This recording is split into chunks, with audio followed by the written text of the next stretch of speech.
What's going on, guys? Welcome back to another episode of Lockdown Coverage. If you guys are new to the channel, my name is Daniel. First off, before I get into this Dolphins coverage, I quickly wanted to say that if you haven't already, please subscribe to the channel. And if you guys like this video, make sure to leave a thumbs up and leave any comments or concerns below. I will be recapping your Miami Dolphins 2020 season, and I know it's been quite a bumpy ride and quite an unexpected ride. And I know that I had at least a day to digest everything that happened. I will be posting and recording this video as of Monday morning. So I had kind of a day to reflect on all the events that happened yesterday and how the Dolphins really missed out on the playoffs, but how we also got so lucky in some key areas. And let me get into saying that the Dolphins did not play well against the Buffalo Bills, and that is just an eye test. You could tell from the way we played that we were not prepared, and we weren't physically prepared or mentally as well to compete with this Bills team. And I know that they only had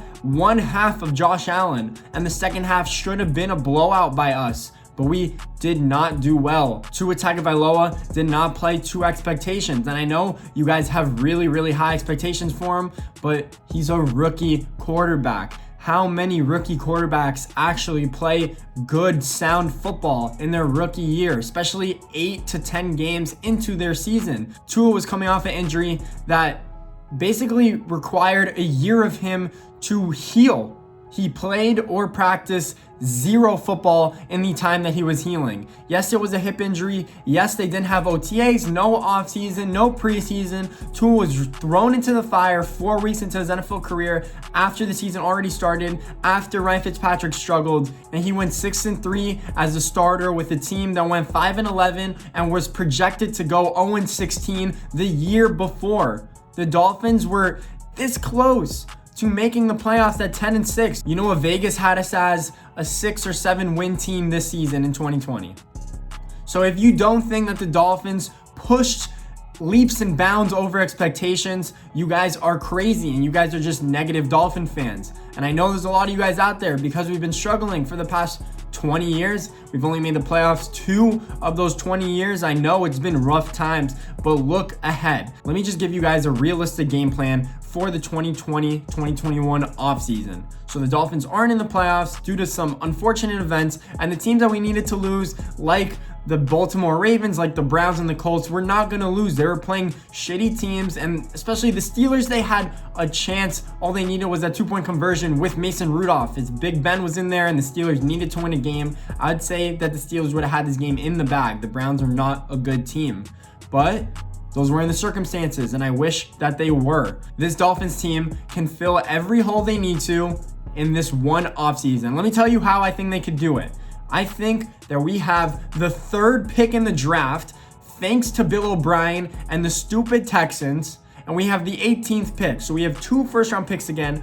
At 3, we could virtually turn Laramie Tunsil into a package that the NFL has never seen before if we trade out of 3, because we aren't drafting a quarterback, because we think that Tua Tagovailoa is still the franchise quarterback, and I very much think so. He's only played 10 games. Cut him some slack. Let him get a full offseason under his belt. Let him learn the offense. We'll see if Chan Gailey is back as the offensive coordinator or not. He was obviously out of football for a while, and his first year did not go as planned, to put it nicely. But if Tua is your answer, can we trade 3? Can we still get a wide receiver at 18? Should we trade out of 3 and maybe get into that 10 area to where it's realistic to draft a wide receiver? Should we go after Penei Sewell, the best offensive tackle I've seen in a while out of Oregon? Or should we solidify our defense and get Micah Parsons, the best linebacker in this draft out of Penn State? We have a lot of options. We have $35 million in cap space. Should we go after Allen Robinson, Juju Smith-Schuster, Kenny Golladay, Chris Godwin? There's a lot of wide receiver options if we don't want to go that early at 3, or if there's no one there at 18. We could eventually in free agency get the players we need. Should we go after a Brandon Sheriff, the guard from Washington? Should we go after a Joe Thuney, the other guard that was franchise tagged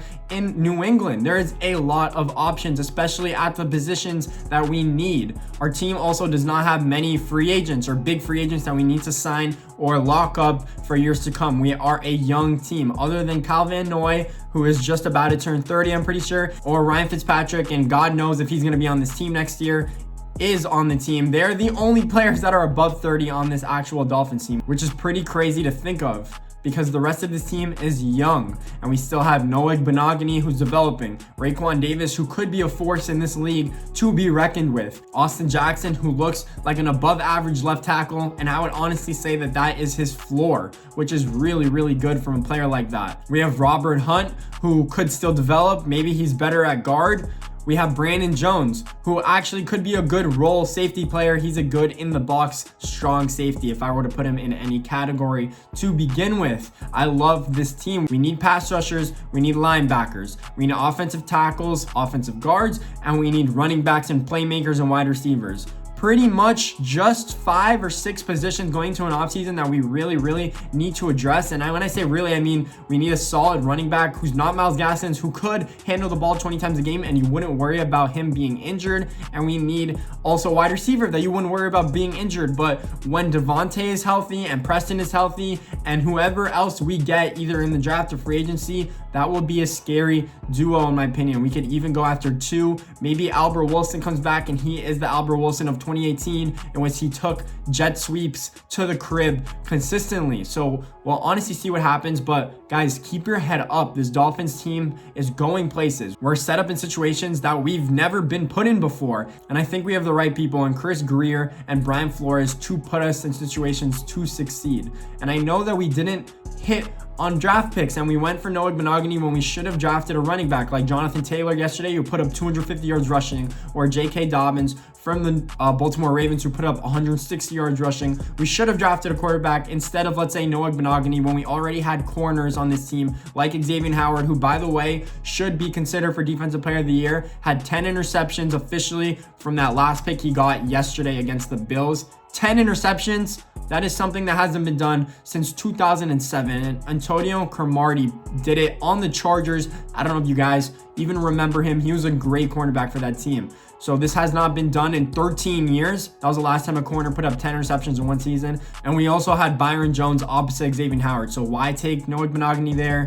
Why pass up on Justin Jefferson potentially when you need a wide receiver help, who was a 1,400-yard player in Minnesota this year? Pro Bowl nod. He was probably the best wide receiver in this draft class, just based on shiftiness and versatility. He's a great player for many years to come. So we did miss out, but I think we still nailed on some key picks, and we'll see what happens. It's too early to judge. I know a lot of you are going to say, damn, Tua sucks, and I wish we drafted Justin Herbert. Justin Herbert is a great quarterback, don't get me wrong, but it's still super early. And since Justin Herbert put up crazy stats when he did play good defenses, he seemed to struggle like every rookie quarterback would, and a lot of the times his numbers did not contribute to winning.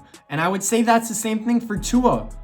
When Chan Gailey is calling screen passes and option plays in which Tua can't make any plays to begin with, where do you want him to go with the football? Unless he has players that are going to take screen passes to the house, in which he didn't have anyone do so, other than the play calling, he will seem to struggle, and that is not his fault. He's a rookie. He can't change the play at the line of scrimmage and say, screw the offensive coordinator. I know that he's not putting me in a good situation to win ball games. And I'm sure Brian Flores knew of that and is considering changes if he really does not like Chan Gailey's offensive coordinator.